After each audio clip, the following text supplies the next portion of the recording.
remember we rescheduled this from a few weeks ago. We had something else breaking at the time. So we're pleased with the opportunity to be able to revisit this issue. As you know, last year we started these 6-month reviews of officer-involved shootings from the current year. We did the entire year last year, made up of the deputy chiefs to review these incidents. And Chief will talk a little bit about the process, kind of why we're doing this and what we're getting out of it. Then we have deputy chiefs here who participated in this, and they can talk more in depth about what they found and what they're recommending going forward.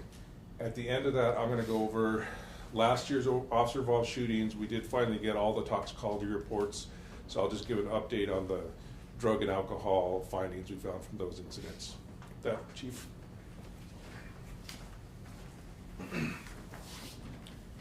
Good morning, everybody, and or afternoon, and thank you for being here.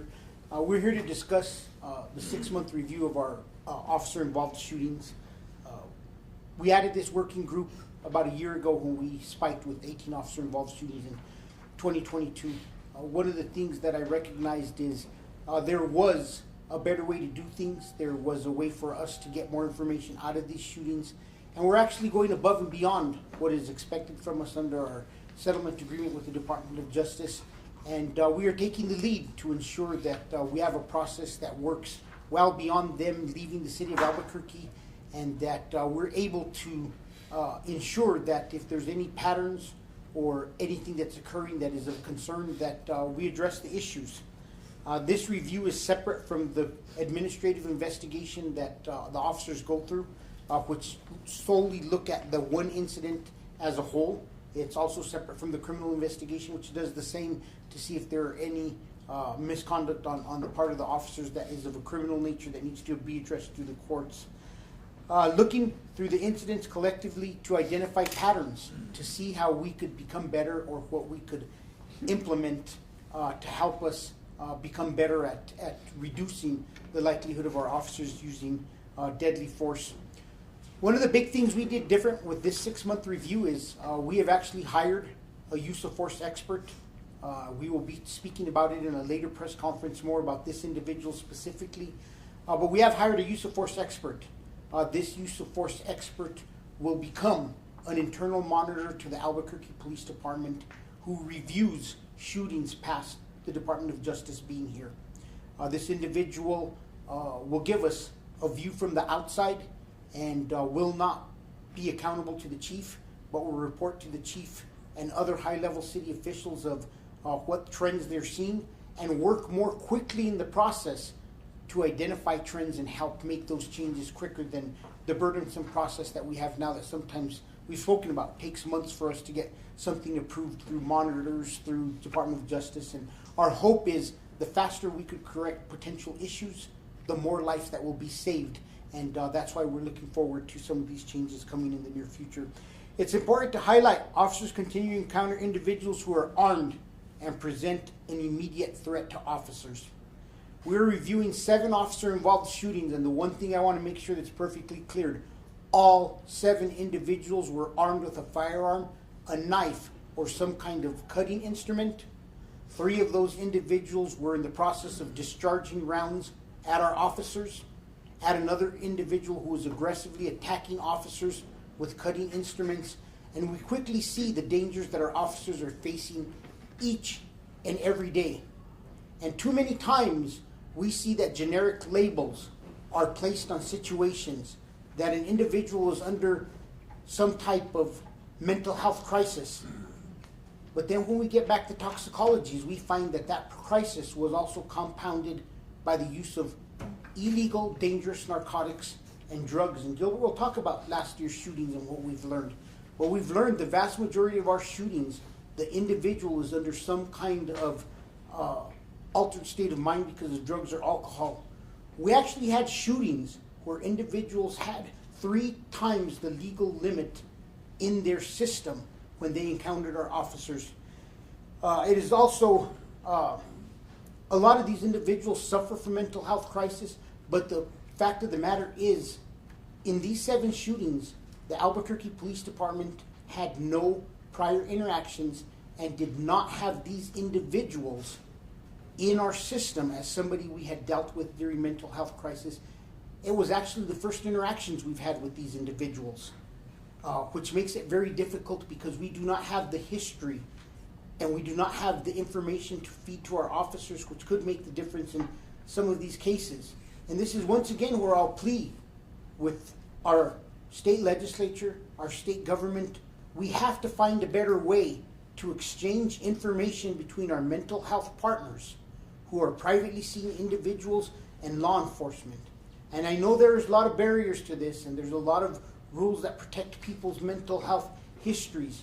But if they want to truly continue to reduce the likelihood of deadly force being used on these individuals, we need the help of the state legislature to ensure that the proper reporting is done so that law enforcement knows. But Deputy Chief Brown will talk a little bit more about that. At this point in time, I am going to turn it over to Deputy Chief Brown, who's going to talk a little bit about what the findings, the recommendations are from the group.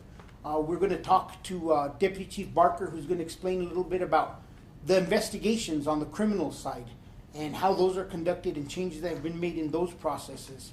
I look forward to the continued partnership and the working with the individual who's going to be working with us from an outside perspective to bring us outside ideas. I've already reviewed some of the ideas that have been brought forth. Deputy Chief Brown will talk about some of them, specifically assigning officers roles, more active role from dispatch in a lot of these incidents.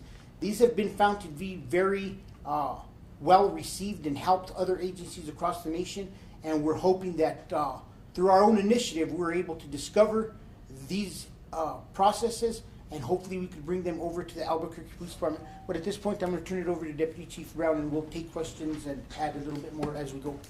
Thanks, Chief. Good morning. So, as Chief Medina said, our working group reviewed 7 shooting incidents from the first half of this year. The review kind of found the following. So 100% of the OIS is involved an individual armed with a gun or a knife, edged weapon. 5 of those are armed with a gun. 29% of OIS involved individuals who are shooting at officers at the time of the incident. And less lethal force was attempted prior to using deadly force in 2 of the officer-involved shooting incidents. The working group determined that 2 of the officer-involved shooting incidents involved situations where the use of less lethal force early in the encounter might have resolved the situation, and thus avoided the need for use of deadly force. In making this assessment, it's important to note that the working group cannot predict how the individual would have responded to the use of less lethal, but it is one of the major contributing things that we're looking at moving forward through our recommendations. So part of talking about the de-escalation portion of this is we went into some of these findings and reviewed these cases. Some of these cases were still under investigation, so we didn't look at the whole totality of the investigation, which DC Barker can talk about as far as the investigation goes. Part of that is, we talked about de-escalation. As defined by APD, the de-escalation that was used in 2 of the incidents,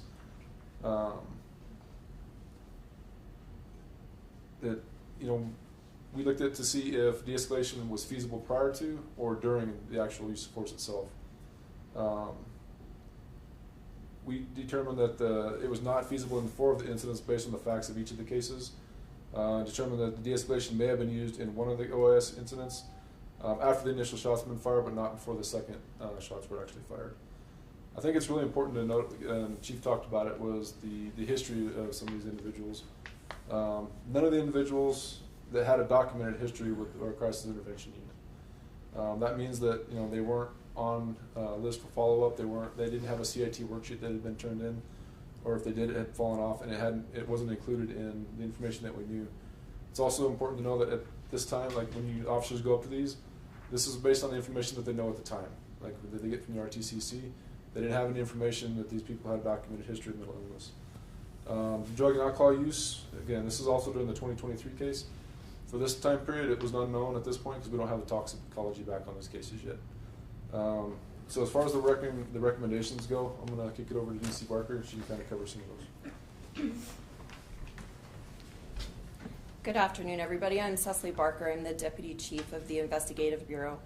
Like DC Brown said, I'm going to talk about the recommendations that came out of our working group. It consisted of the deputy chiefs that reviewed each and every officer-involved shooting and things that we saw and felt as though we need training on moving forward. First, APD will prioritize an upcoming firearms training that officers will be trained on environmental and situational awareness, decision-making, and threat identification during lethal incidents. There were 4 incidents where bystanders were in the vicinity of the offender during an OIS incident. 1 incident, we know that 2 bystanders were shot. APD will provide training in several areas, including, but not limited to, firearm safety rules, when pointing or shooting their firearm, identifying threats and non-threats with moving targets, and overall awareness of the environments in which they may need to use deadly force. We will evaluate the assignments of less lethal tools, specifically the 40mm launchers. We recognized in the group that there were several detectives who had left Field Services Bureau under DC Brown's team and are not actively out taking calls for service. So essentially those 40mm were not being used and not accessible to the field. So we did a revamp of that, looked at where those were, and provided those tools back to the Field Services Bureau. Prioritize command and control training and scenarios for upcoming supervisor training. We're in the process of developing supervisor training that includes supervisor responsibilities during critical incidents. The training academy will include command and control training that includes decision-making and explicit assignment of officer roles. This includes communications, lethal and less lethal. We will evaluate policy for potential revision for lethal weapons deployment. The working group collaborated with the use of force expert contractor that Chief mentioned during this review period. One recommendation was for APD to evaluate its policy with deployment of lethal weapons, specifically rifles. We were seeing that several officers were showing up on scene with a rifle and not able to use other less lethal options or have that available to them. We will consider reducing the initial deployment of these rifles based on the information at the time, with the supervisor capability to evaluate the need for certain weapon types to properly address the involved individuals. We will evaluate policy for potential revision for increased roles of supervisors and emergency communications center. Chief briefly touched about this, but at communications, they have the ability to see who is available to respond to a call, what resources are available to those officers, and they will provide a more active role when we initially respond. Another recommendation provided by the use of force expert was for APD to determine if there are improved ways for supervisors and dispatchers to actively work together during calls for service, and this is what I just talked about. One thing that Chief asked me to talk about today as well is our multi-agency task force team and the changes and improvement that we've seen in their investigations. I know that Chief and myself have spoken to several of you, and we've had press conferences about the improved investigations in our homicide cases and the work that our detectives are doing. That includes the work and investigations of our multi-agency task force. A lot of those officers have a lot of time on this department, some of them over 30 years, nearing 40 years. So we have experience and expertise, but in addition to that, we need to make sure that they're receiving updated training that addresses things like cell phone usage and what that looks like on our department. These detectives also attended the Detective Academy, and they are included in the 2-day, 30-day, 60-day, and 120-day reviews. And we also continue to work very closely with the District Attorney's Office and Attorney General's Office when necessary when we're reviewing these cases. So accountability is in place, and we're seeing improved investigations. Chief?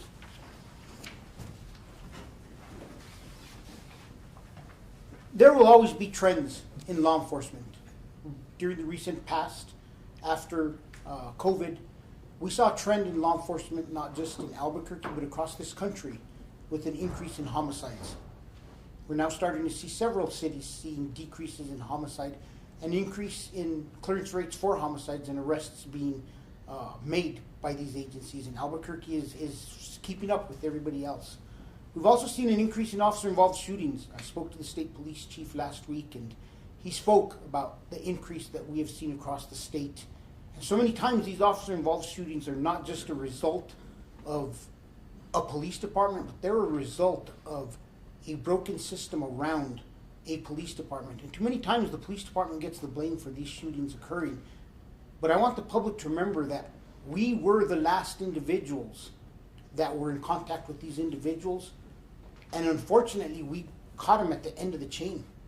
There are several places along the way that there were opportunities to help individuals get them the resources they need. Sometimes that resource may have been staying in jail. We have to shift things back to the middle where we think common sense wise, and we recognize that the right people need to stay in jail.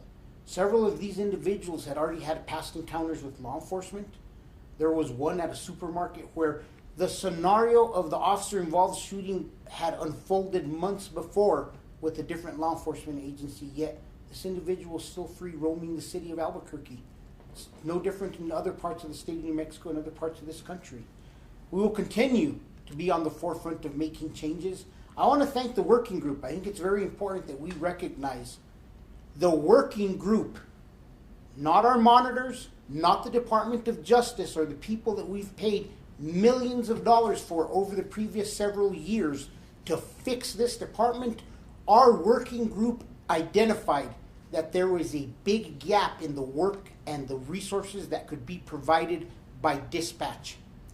The Albuquerque Police Department will continue to make the changes it needs to reduce these shootings, but we will continue to put out the proper information and ensure the public knows exactly what's going on. The truth is this: since I've returned in 2018, we've had well over 50 officer-involved shootings. The Department of Justice, the monitoring team, and APD have not agreed on one of 60, of over 60, almost 60. One. I think it's important that we recognize that. But we all agree that it is one that is splitting hairs that could have gone either way. We will continue to make the improvements. We will continue to train our people to the best of their abilities. And we hope that the community understands this is the most transparent this department has been.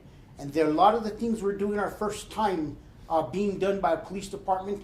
And nationwide, we're respected by law enforcement community for how transparent we are, how open we are, and how we are always ready to admit that we need to make changes in order to continue to move the department forward. But we need our officers to be out there, able to protect themselves and protect these citizens, because this country is seeing higher crime rates than it's ever seen, and it's more imperative than ever that our law enforcement officers are able to go out there and do their jobs. I want to compliment the Albuquerque Police Department Field Services. Last week was a record-setting week. 168, Josh? 69. 169 new charge felony arrests by our field officers. That is what's going to make this community safe. Us doing our piece of the puzzle, us ensuring that individuals are going through the system, and hopefully the system can provide the resources they need to overcome their drug addiction, their mental health concerns, and in some cases, quite frankly, just stay in jail. Gilbert will talk about the drugs now. Just real quick, here's just a couple slides. If you just don't mind passing this through. So many may remember we had a press conference at the end of last year going over the 2022 shootings, and then one earlier this year when we did the review. Unfortunately, it takes a while to get the toxicology reports, and we only in the instances where someone died fatally do we get toxicology reports that can tell whether there was drugs or alcohol in the system. So we finally have that for all of the 2022 cases. If you look at 18, we had 18 total incidents. 12 of them involved drugs and or alcohol. 2 of them we know didn't involve either drugs or alcohol, and there's 4 that are just unknown. So those were people who survived their injuries and weren't tested, and we just don't know if they were using drugs or alcohol. I think we've done this in the past too, looked at back to 2018, and the special prosecutor here in Bernalillo County looked even back to like 2010 and determined that previously meth was involved in the vast majority of these officer-involved shootings.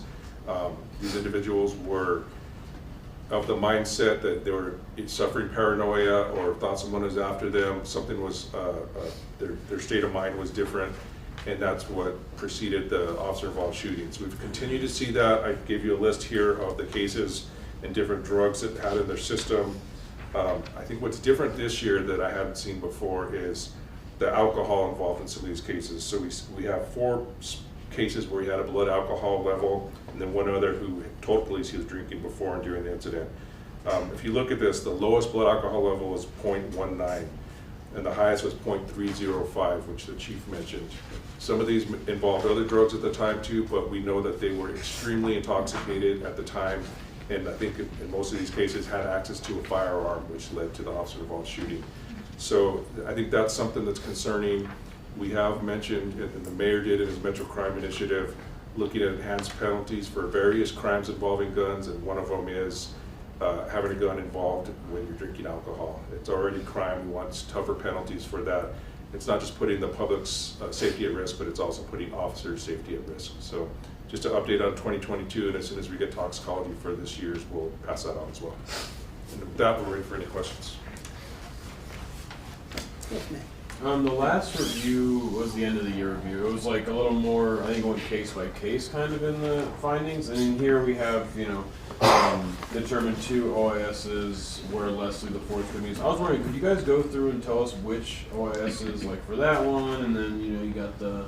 It's in the report. It's in the full report that's online. I could print it for Oh, you. okay. Yeah. Okay, cool. This is just kind of a summary. Just a summary. Okay, second question. Have all the how many investigations have been completed in this year's OISs? We have 9 OISs, one's being investigated by state, and I can get that number for you. So that's still get it for you, but I think we got to remember there's 2 different investigations: the administrative and the criminal. Cecily will get you updates on the criminal, and Gil will get you update on the investigative. Some of them have not been through Force Review Board yet, but the investigation itself is complete, waiting to go to Force Review Board. So we'll get you the exact numbers on each portion of where they're at. And have any policy violations been found so far? There is always some sort of policy violation that's found. Not always, but many times there is. But the policy violation itself doesn't necessarily put the officer-involved shooting out of policy, or doesn't make it that the use of deadly force was unconstitutional. And that's, I think, the key that we have to remember under the process that we're under is, was the shooting unconstitutional? And right now we have not found that any of the shootings that were during this time frame were found to be unconstitutional. Okay, so use of deadly force is not, all the ones that have been reviewed have been found in policy with the use of deadly force. That I'm aware of, yes. And if there's any change to that, Gilbert will get the information to you. You mentioned that you hired a use of force expert. Are they hired by the police department and will be getting paid by the police department in your budget? Yes, I think it is imperative. I spoke to Mayor Keller, he fully supports this. We are looking at 3, what we're going to call internal monitors, and we'll talk about it a little bit later, that's a separate press conference, but we want to hit the 3 key areas of the settlement agreement. And we want to make sure that when we are found in compliance, that there is somebody always internally looking at us to flag us. And that's why it's so important that this process has a dual reporting purpose, where this individual is immediately reporting to the chief, and Eric Garcia, who's basically the superintendent of police reform, that they will be getting the information to quickly make changes and address issues, and that a member of the mayor's executive team will also be getting it, the CAO, to ensure that there's accountability towards the chief and everybody else at APD in making those changes. So the 3 areas that we're looking at is to ensure that discipline continues to be fair, correct, accurate, and complete, that the use of force there's a sample size also still given to the internal monitor who has no connections to the Albuquerque Police Department in their past career. And the third part is that our academy structure continues to move forward. So they report to you but aren't. They don't report to me. Okay. They report out to me and Eric Garcia, but they will not report to us. That gives them their independence. But like I said, I don't want to get too far ahead because that's going to be a separate press conference in the future. And so where do you stand on having like a completely outside third party who's not associated with the state police or any police department here in New Mexico be in charge of looking at officer-involved shootings and use of force cases? I think it's imperative that we get an outside view, that we get a view from somebody who is able to, and they're not going to determine whether these cases are in policy or not policy. They're going to be looking to see if the investigations were conducted properly, if the findings came out correctly. So they won't be part of the investigation itself. They will be reviewing the work of the investigators to make sure that the work was done properly. And I think that this is very groundbreaking. It's something no other agency that I am aware of does it the way we're going to be doing it specifically. And I think it's important because it gives the chief and the department a view from the outside. And I think that's one thing that for years hampered the Albuquerque Police Department, is that everything was internal. And I hear it over and over again, well, we've always done it that way. And I think bringing in that outside view is going to be imperative. And there's also that lack of connections to individuals within the department who they may have had a previous history with, which could kind of slant their view on how things are being done. So I think that independent view is going to be eye-opening to us and bringing in fresh new ideas. Are you maybe talking about the criminal investigations? Because there's a separate discussion on, having some kind of outside Like a third third party. party. Oh, You wanna explain? yeah, we fully support that. I think the state of New Mexico legislature needs to fund that. In order for us to have an outside entity come in and investigate, I think there's a lot of hurdles we'll have to overcome in doing so. But yeah, I fully support that. If the state could ever fund an outside entity to investigate all officer-involved shootings in the state of New Mexico, they need to find, number one, where they're going to house it, and number two, how they're going to fund it, and who's going to oversee it. Thank you. Kind Sorry of about going back to the case where the 2 innocent bystanders were shot, what happened to the officers in that case? I believe, are they all back to work? They're all back to work. They're working. The case is still making its way through the progress, and that case is still active. So it's very difficult for us to comment on, but we're waiting for the findings on that one specifically. And then this may kind of bounce off his question, but how many cases are still being investigated by, the DA or internal affairs right now? The DA has a backlog of cases. It generally takes us about a year or so to get results back on the criminal investigation. So I'd have to go back and look and see how many are still outstanding, but there's not just 2023 cases outstanding, there's 2022 cases in there that are still outstanding. So the special prosecutor does a great job of communicating with us and sending us the information on the findings when they're available, but we're yet to get all the findings from every officer involved shooting. Yes, sir. Yeah, AG Torres, he's charged a couple officers while they're on duty. Are you concerned any of these incidences or previous incidents will fall into that category?